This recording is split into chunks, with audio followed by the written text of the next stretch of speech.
Waanta jaallatte fudhadhu deemi. Ani sumaaf malee farda gurraacha gamarra kaachisanii farda gurraacha gamarra kaachisanii. Ani sumaaf malee osoo wal beenyu wal nu wallaalchisanii osoo wal beenyu wal nu wallaalchisanii. Haadha manaa fi abbaa manaatu jaalalaa fi gammachuun mana keessa jiraachaa turanii. Haati manaa hafaa kan hin qabne abbaa manaa ishee baay'ee jaallatti. Abbaan manaallee hafaa kan hin qabne akka haadhaa, akka abbaatti, akka obboleessaa, akka obboleettiitti hafaa kan hin qabne jaallata. Maarreegaa bultiin yeroo ijaaramu burciqqoon wal maddii taa'ullee walitti bu'a mitiiree namni waliin oolee waliin bulu gonkumaa walitti hin bu'u jechuun ni danda'amaare. Haadha manaaf abbaa manaa kana gidduu guyyaa tokko seexana hamaatu gidduu gala. Yeroon isaa galgaladhaatii abbaan manaa waan ta'etti baay'ee haadha manaa saattaaree yaa obboleettii koo bor ganama obboroo ka'eetii waan jaallattu mana kanaa fudhuu narraa bahii ija kee arguun barbaadu jedhee isheetti toriyaa. Haati manaas kaanoo haa hafuutii ani haadha manaa keedhaa yaa haadha manaa koo jettee mallee namaa dadhabdee gadi na buustee yaa obboleettii koo naan jettaayii jettee ni gaafatti.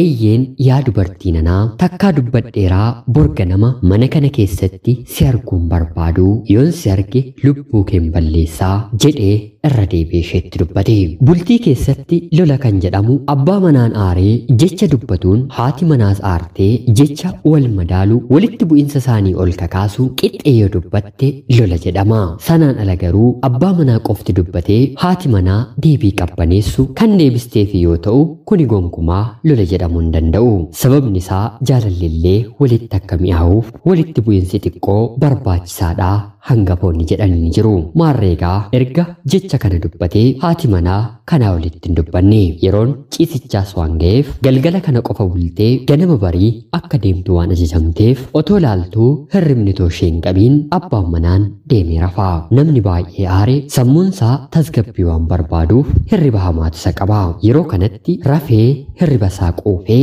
ganama yeroo ka'u maddii isaas yeroo laalu isa waliin kan ciisan maatii haadha manaasaa hunda isaanii ture. Waan ta'e duubatti deebi'ee yaadachuuf gonkumaa itti ulfaate.